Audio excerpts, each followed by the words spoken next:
A little girl walked up to a stranger outside a gas station and asked one question that changed everything. He didn't answer right away. Instead, he followed her for 6 blocks. What he saw through that window made him pick up his phone. But he didn't call the police. He called his brothers. This is the story of Melissa and the bikers who became her unlikely heroes.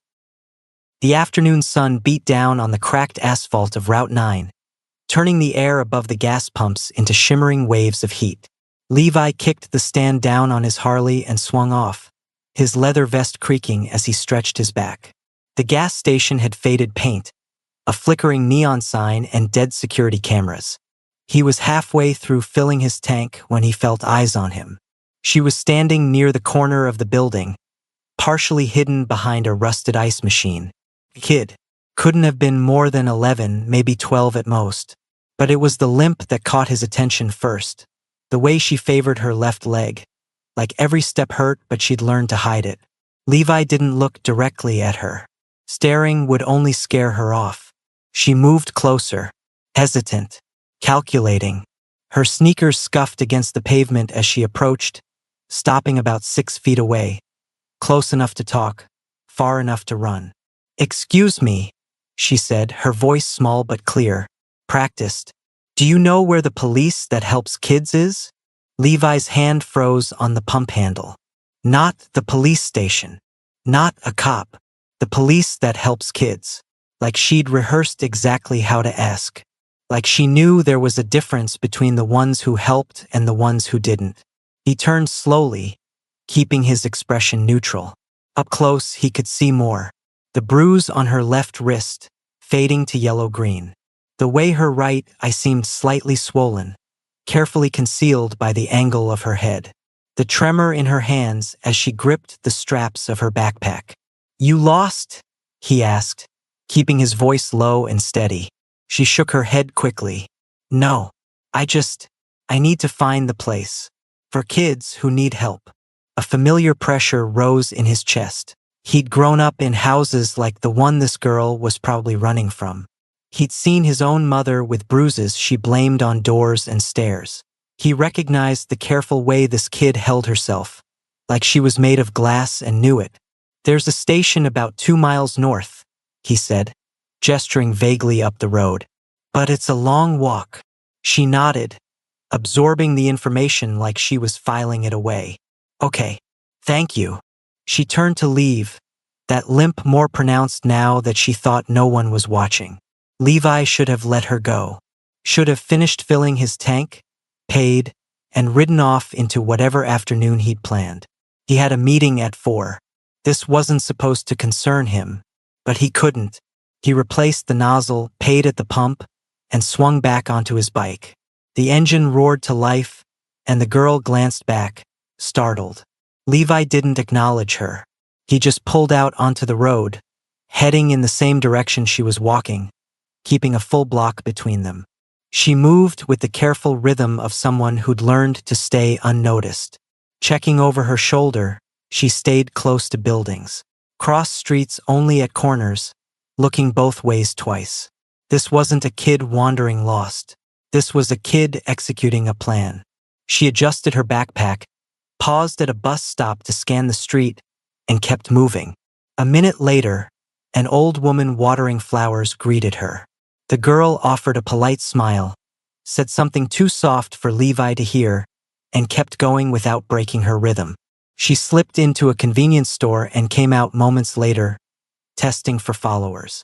By the time she reached the next block, her pace had slowed. The limp she tried so hard to hide was back in full force.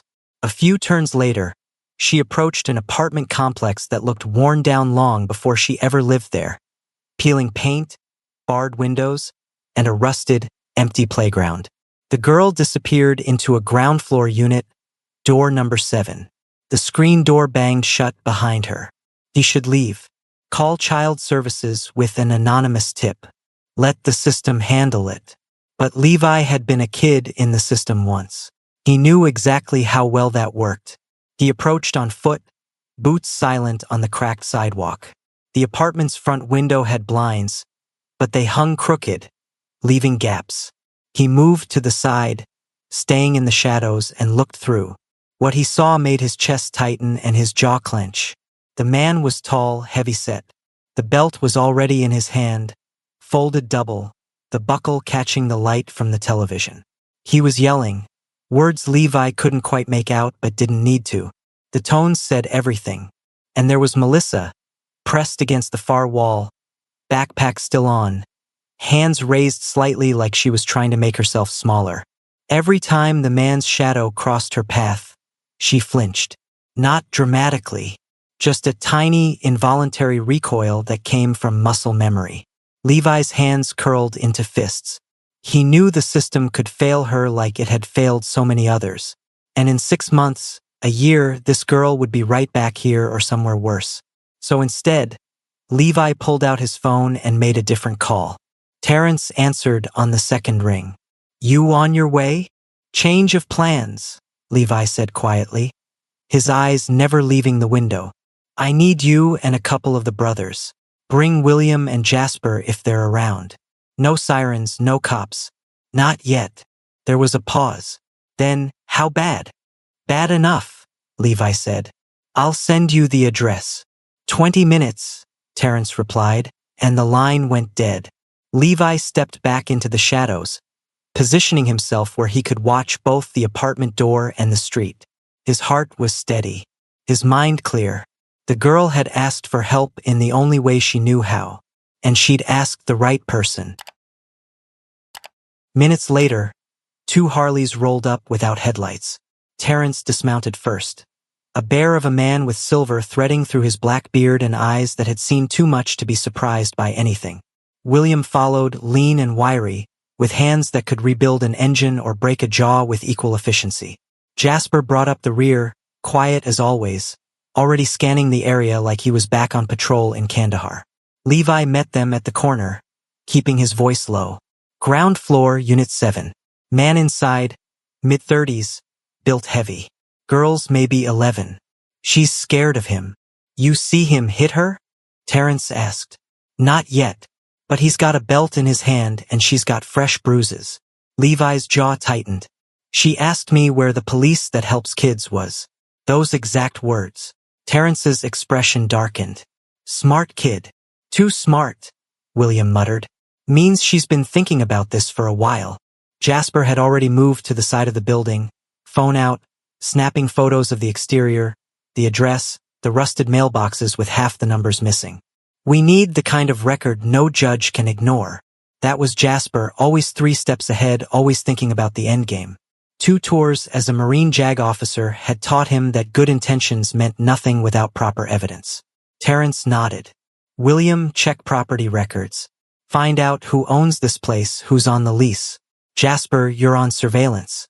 I want photos, timestamps, anything that moves in or out of that apartment." He turned to Levi. "You saw inside? West window, blinds are broken." He's pacing, yelling. "She's trying to stay out of his reach." "He leave at all since you've been here?" "No. And I don't think she can." Terrence pulled out his phone, scrolled through contacts, and hit dial. He walked a few steps away, voice dropping to a murmur. Levi caught fragments. "Need you to pull a favor. Judge who owes us. Kid in immediate danger." William had his laptop out, tethered to his phone. "Properties owned by a management company out of Newark. Leased to." He squinted at the screen. "Sandra Whitmore. That the mom?" "Could be," Levi said. "Girl didn't mention anyone else. Running her now." More typing.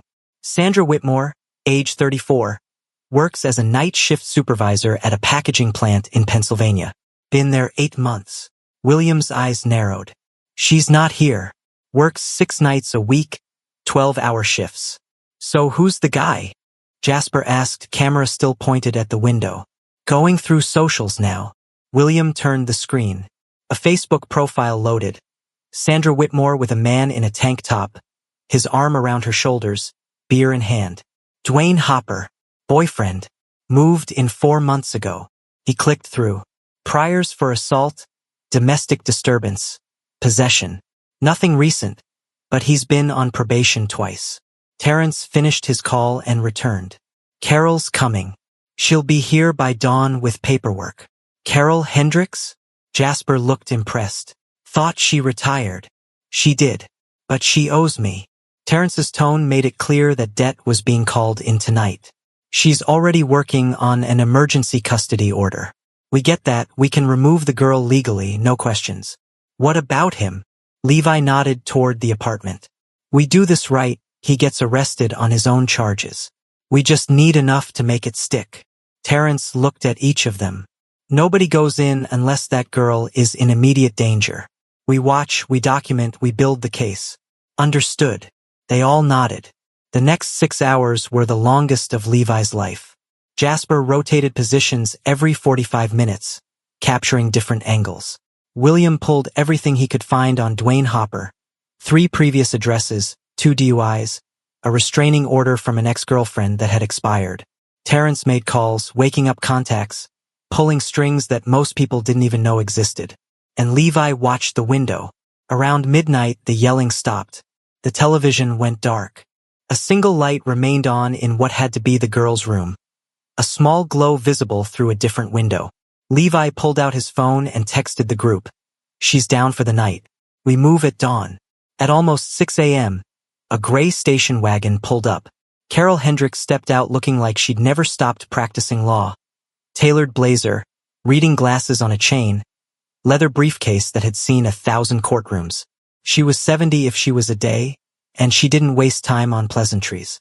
Show me what you have. Jasper handed her his phone. She scrolled through photos, her expression never changing. This is good. This will hold.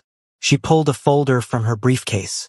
Judge Carmichael signed the temporary emergency order at 5 a.m. I have 72 hours to make this permanent, which means I need the girl's statement and medical documentation of abuse.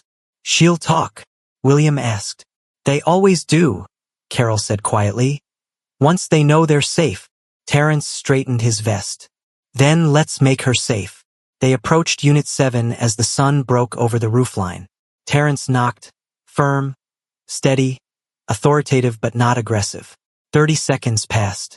Full minute. The door cracked open. Dwayne Hopper stood there in boxer shorts and a stained undershirt, bloodshot eyes and sour breath. The hell do you want? Carol stepped forward, folder extended. Mr. Hopper, I'm Carol Hendricks, attorney representing the minor child residing at this address. This is an emergency custody order signed by Judge Carmichael of Family Court. I'm here to remove Melissa Whitmore from your care effective immediately. Hopper's face went from confusion to rage in half a second. You can't just... I can and I am. Carol's voice could have cut glass. You can accept service of this order voluntarily, or I can have Officer Mitchell. She nodded toward Jasper, who straightened and looked every inch the authority figure he'd once been. Enforce it. Your choice. Behind Hopper, barely visible in the dim apartment, Levi saw movement. Melissa, standing in the hallway, clutching a notebook to her chest like a shield. Her eyes met his. He saw hope. Hopper tried to slam the door. Jasper's boot stopped it cold. Step back, sir, Jasper said, his voice carrying the kind of authority that didn't need volume. This is a legal proceeding. Interfering will result in additional charges. For a moment, it looked like Hopper might try something stupid. His fists clenched, his jaw working like he was chewing through his options. But then he saw Terrence and William flanking the doorway, saw Levi standing just behind them with his arms crossed, and whatever alcohol-fueled courage he'd mustered evaporated. This is bullshit, he spat, but he backed away from the door. Carol entered first, moving with the confidence of someone who'd walked into worse situations and come out holding custody papers. Melissa? My name is Carol. I'm here to help you. You're going to come with me now, sweetheart. Melissa hadn't moved from the hallway.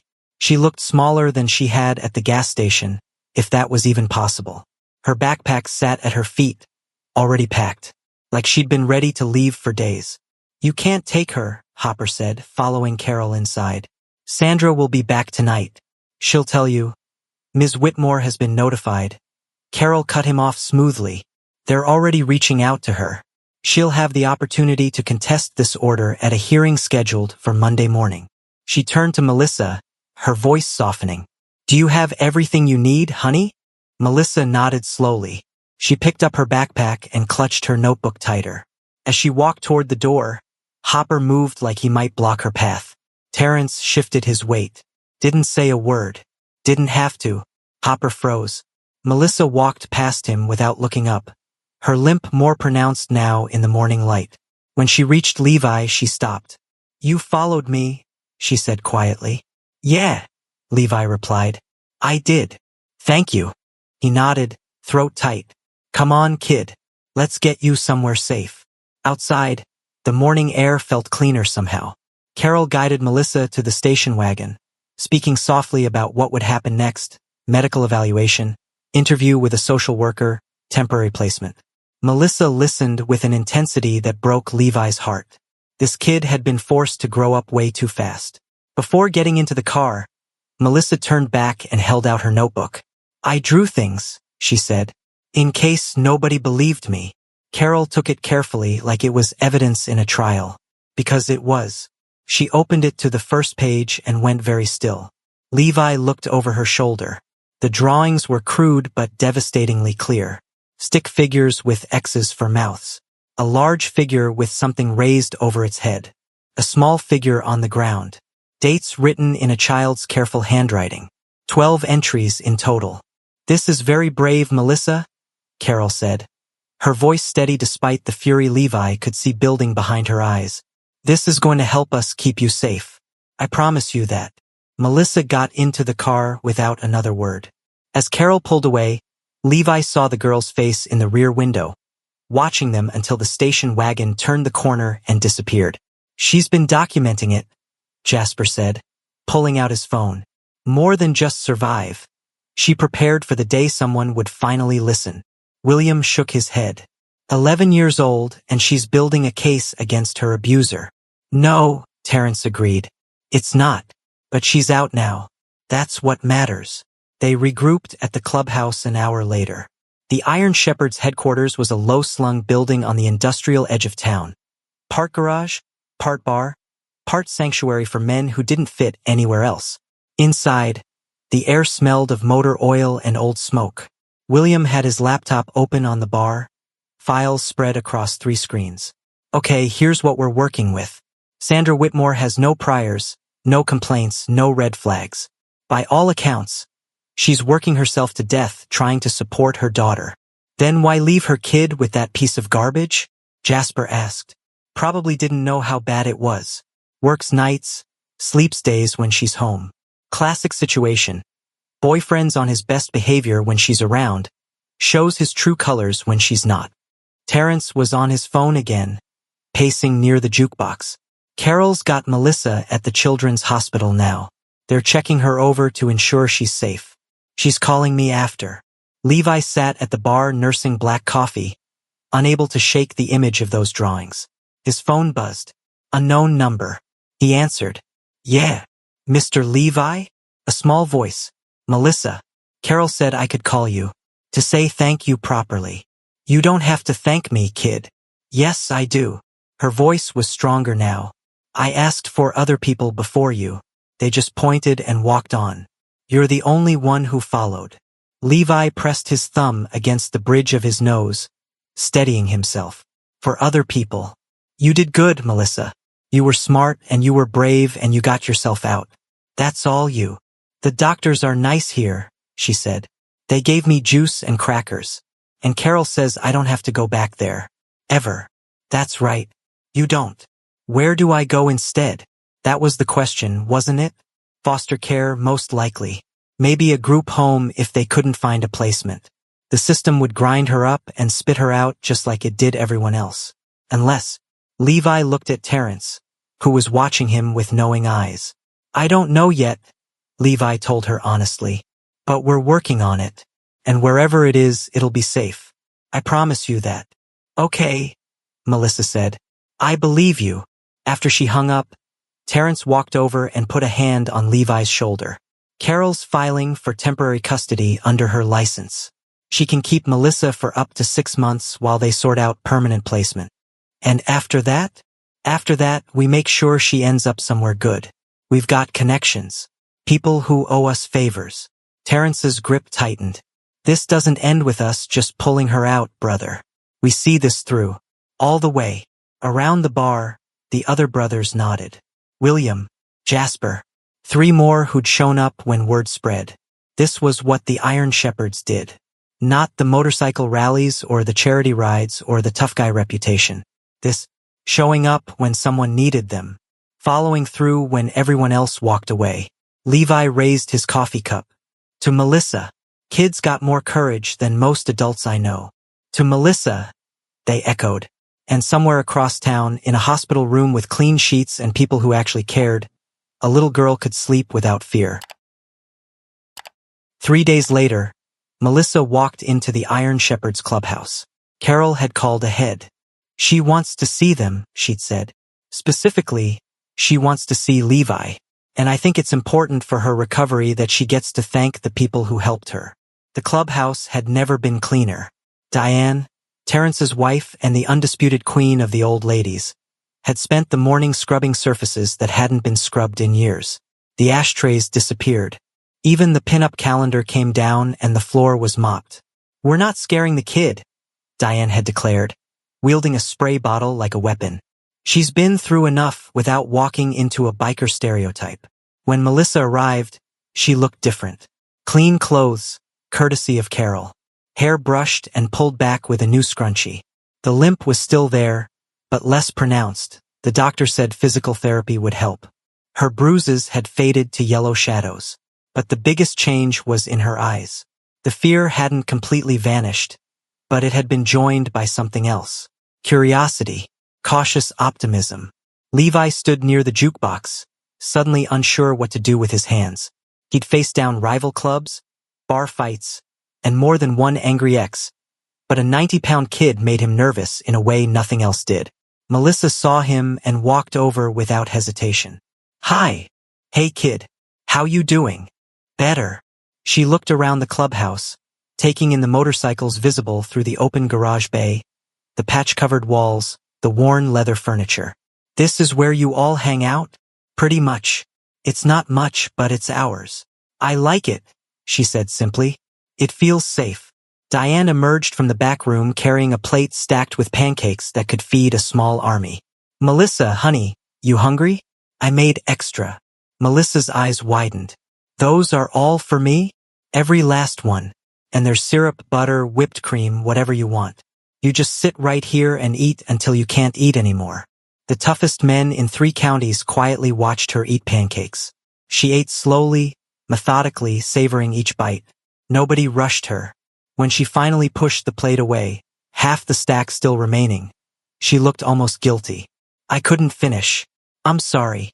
"Don't you dare apologize," Diane said, wrapping the leftovers in foil. "These are yours to take home.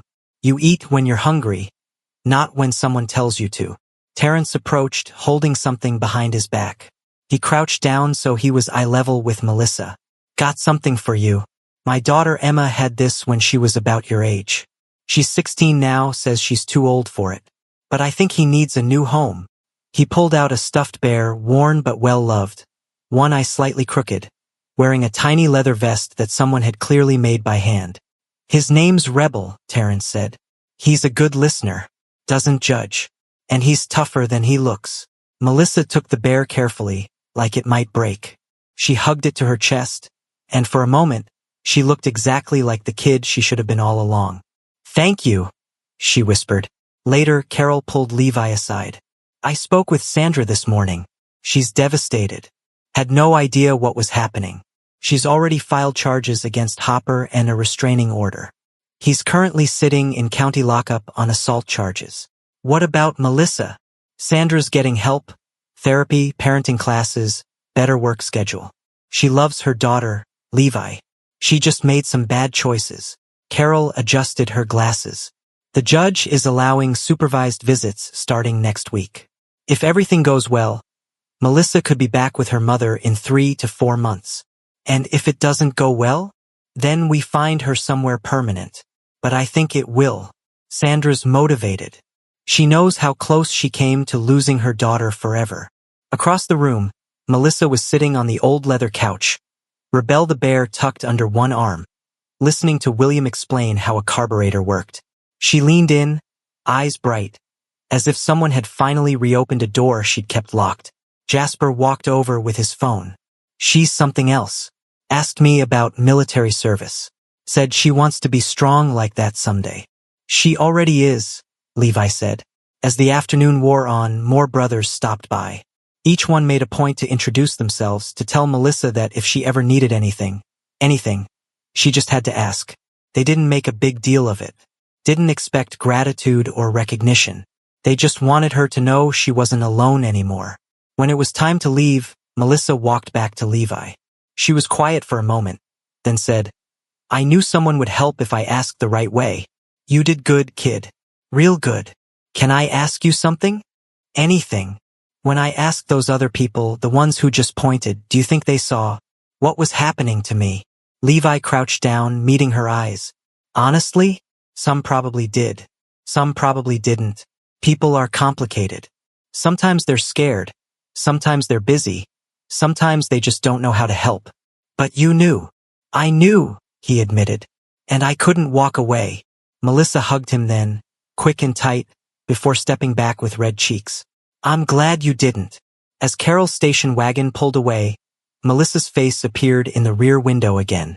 But this time, she wasn't watching them with desperation. She was waving, and she was smiling. Terrence put his hand on Levi's shoulder. You done good, brother. We all did. Yeah, we did. Terrence looked at the clubhouse, at the brothers filtering back inside, at the sunset painting the sky orange and purple. This is what we're about. Not the bikes, not the leather, not the reputation. This, showing up when someone needs us. Levi nodded, pulling out his phone as it buzzed. A text from an unknown number. Melissa must have convinced Carol to let her have his contact. The message was simple. Thank you for following me. You found the right person too. Attached was a photo. Melissa, Carol, and Rebel the bear, all smiling.